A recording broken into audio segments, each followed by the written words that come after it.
Bonjour à tous et bienvenue sur ce parcours de formation gratuit consacré à la gestion de projets proposé par Dîner Global Expertise.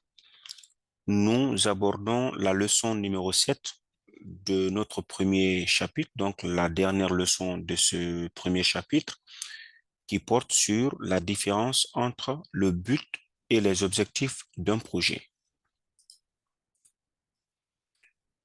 Je suis Keita Mandjan et je suis très ravi de vous accueillir et de pouvoir vous accompagner tout au long de ce parcours.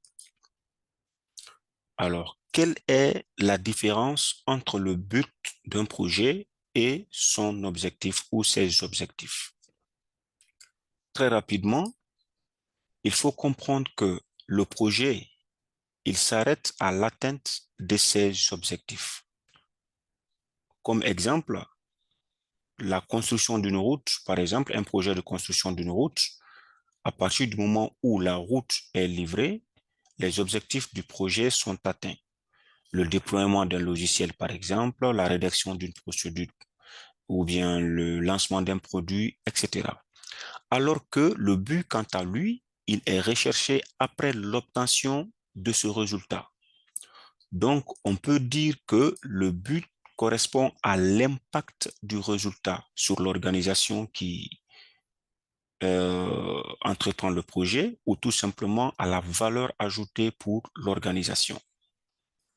Et donc, le but, il est stratégique et il correspond à la finalité, alors que l'objectif est opérationnel et spécifique. Donc, l'objectif est opérationnel et spécifique. Donc, on va rapidement illustrer tout cela par un schéma très simple à comprendre.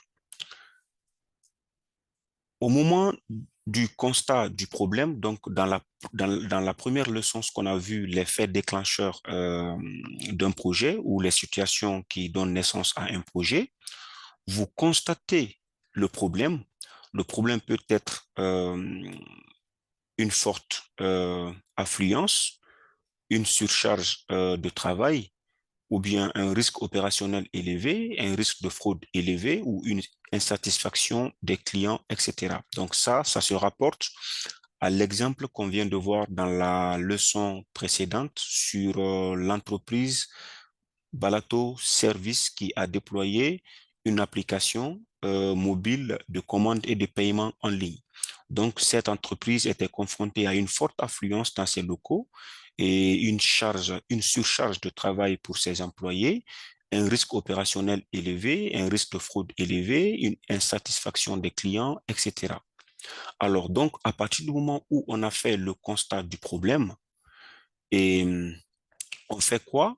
On décide de déployer, ils ont décidé de déployer une application. Donc, c'est ce qui représente le projet. Donc, ils ont décidé de déployer une application de commande et de paiement mobile à partir des téléphones des clients. Et dans ce cas, ils mobilisent et engagent les ressources dans le processus de gestion d'un projet. Donc, ça correspond à la période de réalisation du projet. Et cette période de réalisation du projet, à l'issue de la réalisation du projet, on atteint l'objectif du projet, qui n'est d'autre que la mise en place de cette application.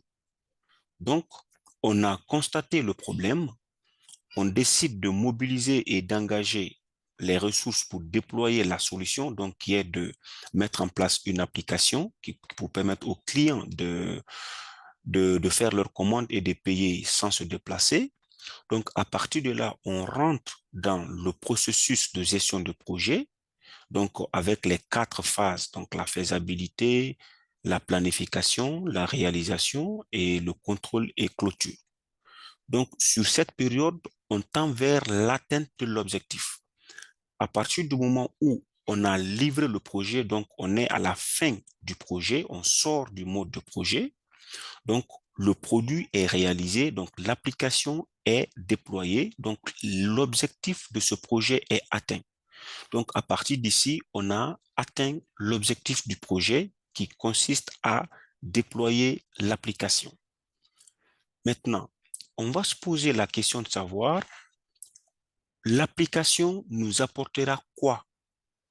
Et pour répondre à cette question, il faut se référer au point de départ, aux problèmes qui nous ont amenés à déployer l'application. Donc, l'application va apporter quoi? Donc, ça fait allusion à la valeur ajoutée, donc à l'impact que cette application aura sur l'entreprise Balato Service. Dans ce cas, on tend maintenant vers le but. Donc, à partir d'ici, on ne parle pas de but, mais plutôt d'objectif. Donc, durant la période de réalisation du projet, on tend vers l'objectif. Et l'objectif, il est atteint une fois que le produit est réalisé. Donc, le projet est fini, on sort du mode de projet. Et là, le pourquoi maintenant on a notre application, c'est ce qui va déterminer le but. Donc, l'impact que l'application aura sur l'activité de Balato Service, c'est ce qui va représenter le but recherché derrière ce projet de déploiement d'application. Et cela, on commence à rechercher ça à partir de l'étape sur la durée de vie du produit, donc de l'application. Ça veut dire que l'entreprise Balato va déployer, va mettre à la disposition de ses clients l'application. Donc, les clients vont télécharger leur application. Au lieu que les clients ne se réveillent à 5 heures du matin pour venir faire la queue pour pouvoir récupérer un formulaire de commande, ils vont rester chez eux.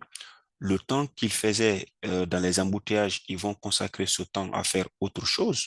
Donc, ils vont rester ce jeu, accéder aux commandes, en tout cas aux produits disponibles à partir de leur téléphone et accéder aux formulaires de commande, et ainsi de suite. Donc, cela veut dire que l'impact de cette application, c'est d'abord la maîtrise des risques, c'est la satisfaction des clients, c'est du cash flow, parce que c'est une application qui sera vendue, c'est la baisse des charges, etc. Donc, voici le but de ce projet de déploiement de l'application pour l'entreprise Balato Service. Donc, la finalité du projet, c'est ça.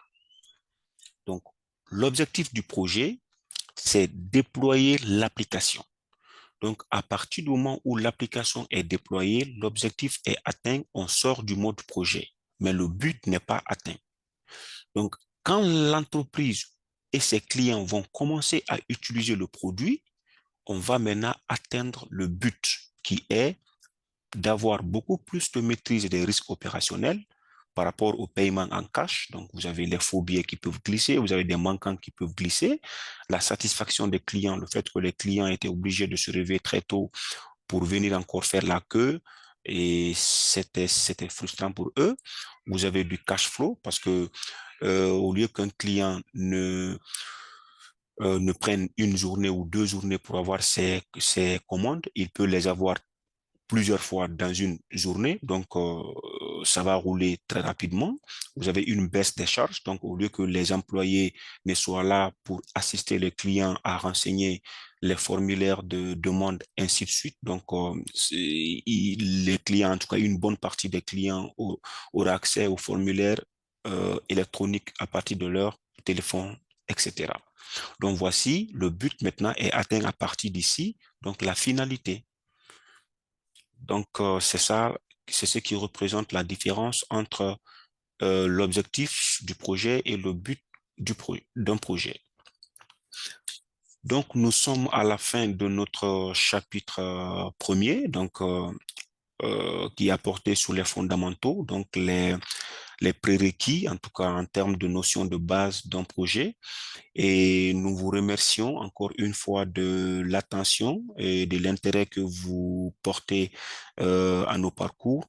Et pour revoir à votre rythme tous nos cours et ne rien rater des prochains modules, nous vous invitons de vous abonner à notre chaîne YouTube et à notre page Facebook. Donc, nous vous donnons rendez-vous dans le chapitre 2, dans lequel on va parler des acteurs clés de la gestion d'un projet. Merci beaucoup.